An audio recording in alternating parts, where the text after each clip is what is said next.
দুনিয়ার টাকার গোলাম নাটকের আগামী পর্বে কি হতে যাচ্ছে?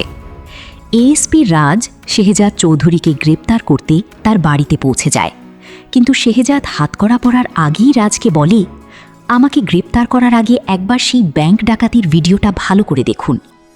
ভিডিওটি দেখে রাজ হঠাৎ খেয়াল করে একটি গুরুত্বপূর্ণ জায়গায় অদ্ভুত ভুল রয়েছে। তাহলে কি শেহজাদ সত্যিই নির্দোষ, নাকি রাজের চোখের সামনে কেউ তাকে ফাঁসানোর নতুন খেলা খেলছে?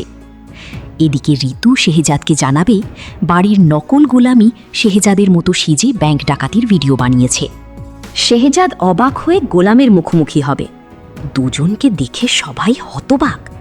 শেহজাদ জানতে চাইবে কে তাকে সাজিয়েছে।